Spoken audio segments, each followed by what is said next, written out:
us off. Okay, thanks, Lunga. Good morning, everybody. Hi, Chris. Morning, Oscar.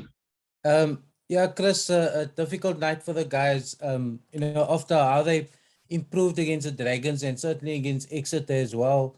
I don't think many Bulls fans would have expected that kind of performance last night. It's a tough week with the travel as well, and we saw the snow and everything. But yeah, what do you put down to just that seem to have that lack of physicality and that sting in the defense as well? Yeah, Ashfaq, obviously for us, or for many of the boys, it's the first encounter in France. So I think that they come across a French side that at home is obviously completely different.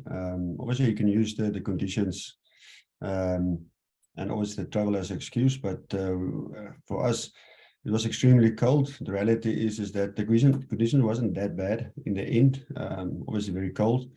There was some snow that came down, but if we look at, put that aside, I still think we consider too much penalties that put us under pressure. And like you said, that sometimes down to little technical areas we need to improve as a team. I think the first half was 11 penalties and the second half was 5.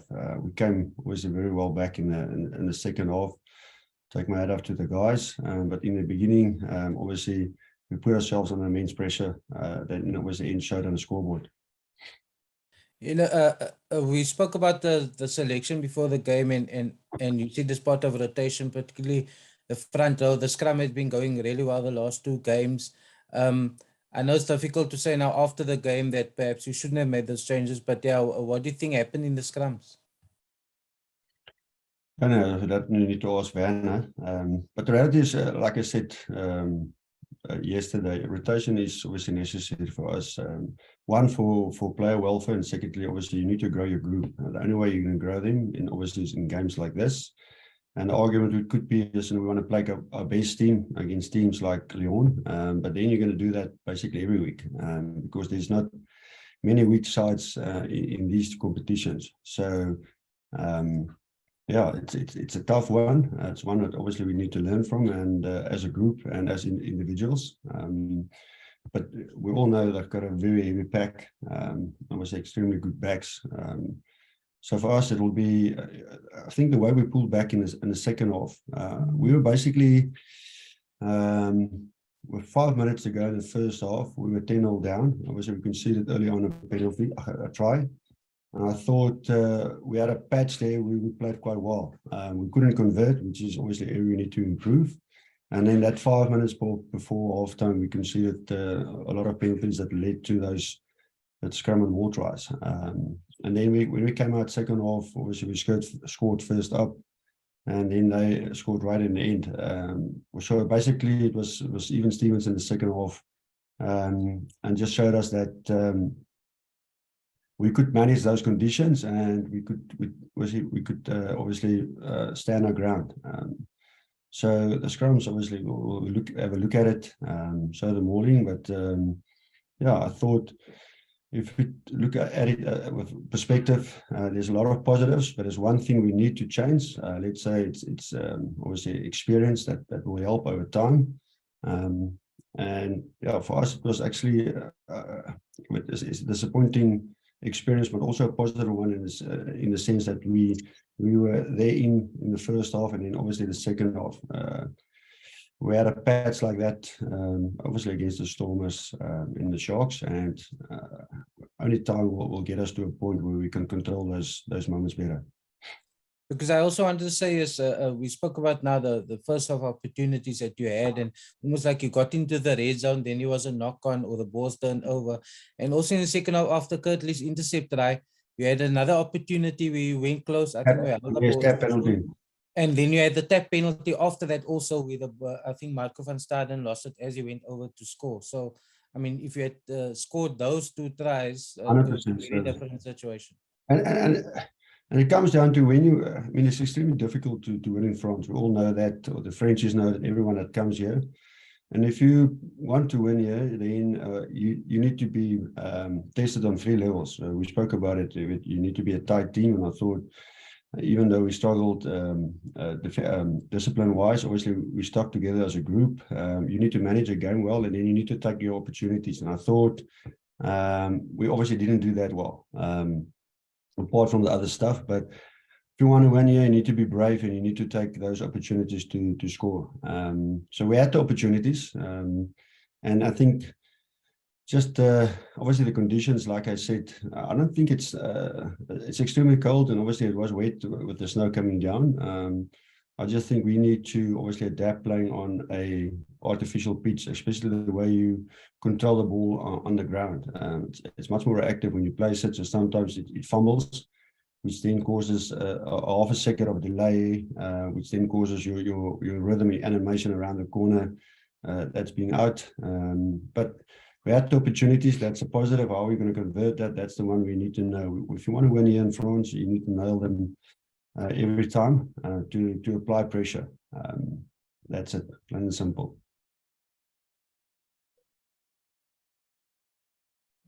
Thanks, Ashfaq.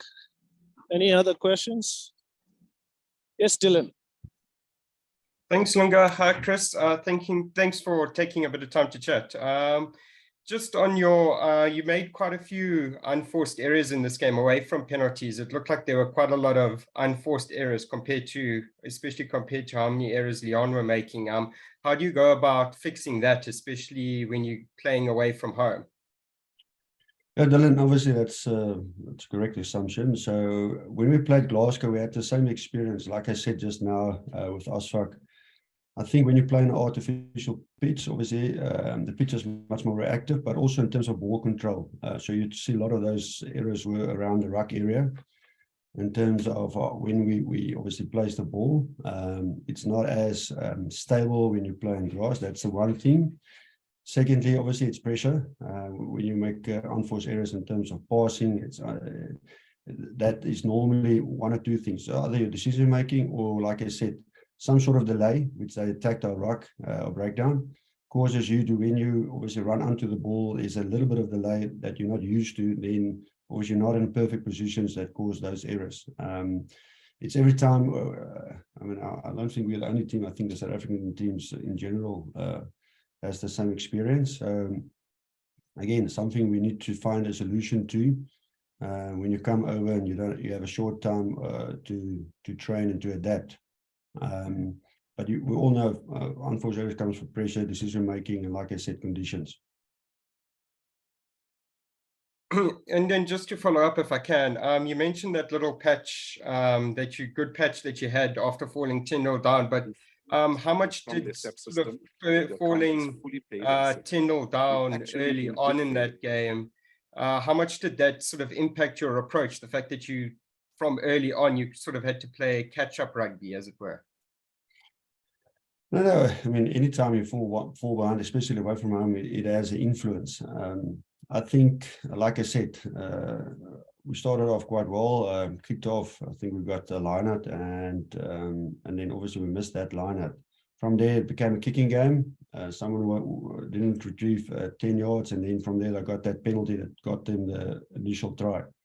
So after that first probably 35 minutes, we realized the conditions is obviously it's not ideal, but the pitch actually were quite well to play with. And then we said, listen, we need to go. The reality is, before the game, everyone knew that first 10 minutes, the French is obviously through the roof in terms of energy and passion. So you need to obviously manage that pressure that's going to come in the first 10. And after conceding that try, it just shows us, listen, we need to play catch up. I think we were a little bit in our shell for a while, and then I think it's around about 20th minute till I think 35.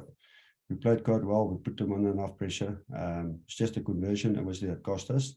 And then the discipline after that. And I don't think it's a question of ill discipline. It's just a question of managing certain aspects of our game that obviously conceded those penalties. And lastly from me, maybe you can just touch on the atmosphere that was there at the stadium. It seemed sort of quite packed and quite loud over there. You obviously had a closer look at it than we did back here in South Africa. What was it like over there? Well, the one thing I can tell you, the guys had an unbelievable time here in terms of obviously just experiencing France, and then the crowd. We all knew if you play the French, there's three things that's going to be in play, and it's basically the energy and the passion of the French team, and then obviously the atmosphere, the intimidation, and the noise of the crowd. And it was like that last night. It was actually a nice atmosphere to play in. The guys really enjoyed it. I must say, the French obviously supports the teams very well in terms of attendance. So yeah, it was actually a great experience, and they are very knowledgeable. So obviously, if you do something well, they would obviously applaud. And yeah, it was a great experience, apart from the result that we had this week in France. Thanks, Dylan. Ashfaq? Chris, obviously now it's on to Wales for the URC against the Scarlets. I see they've also got a hybrid pitch. I think might be a bit better than last night's pitch, but also not a national. Sorry, Ashfaq, I lost you there for a bit. Oh, sorry, I was talking about the Scarlets pitch next week. Also artificial, but I think it's a better service than last. It's more of a hybrid kind of thing than last night's pitch. But yeah, what do you think in terms of ball presentation you can fix this time around, and obviously the intensity in defense? Yeah. So I think I've got the same pitch as Dragons. So it's a hybrid, but what they do is they put in that artificial net, which they push down into the ground, so that the roots can obviously grab onto that when obviously to grow. So it's basically a grass pitch with some netting underneath. Yeah, so I mean, the pitch mustn't be an excuse. It's just we need to look after the ball a little bit better in terms of presentation. Obviously, the Scarlets has been on a good run the last 5 games. I think they only had 1 loss against Leinster, if I'm not mistaken. So for us, it's just with another challenge, and this would complete our 8-week stint where we had 6 away. So I think the guys are looking forward to this one, and then obviously a little bit of a break after that. Just any injuries, Chris? We saw Kirtley limping off a bit there, and a couple of other guys getting blows. Michael van Staden with a bleeding. Yeah, I think Kirtley's just got a bit of a cough. I think they will make obviously a call this morning, but I don't think it's something serious. Obviously, him and Conan would go back to the box now, and otherwise, I'm not aware of anyone apart from a little bit bump and bruises and cuts that we're all obviously good to go. Just finally from you, Chris. Obviously, the Champions Cup qualification now it's sort of out of your hands. Although you should get through. I think Harlequins is the one thing, and then Gloucester, Bordeaux. That's probably the big one in terms of points difference. That's correct. I think Gloucester plays away at Bordeaux, if I'm not mistaken. So it will come down to points difference, and obviously we will know by the end of tomorrow where we stand. I mean, anything can happen. Still believe we have a chance to qualify, but there is a mathematical opportunity for the teams to qualify and for us to be out. That's the facts. Although it's obviously highly unlikely, but it could happen. So obviously what happens will happen, and then we need to face the facts. That's the one thing I mean, those 5 minutes, probably if you look back at the last 3 weeks, it's probably the only blemish on our performance, and we mustn't lose perspective where the team is, the growth we've shown in the last 3 weeks. So we'll take out the positives and obviously use it on our journey going to Scarlets. Thanks, Ashfaq. Carl, have you got a question, Simon? Or can we let Chris go? Thanks, Lunga. Cool. The question has been answered, asked already. Thanks. Thanks, Cool, Lunga. Carl. I'm covered. Cheers, All right, Chris. Cool. Thank you so much, guys. Coach, Okay. safe travels. We'll speak later. Okay. Thanks. Bye.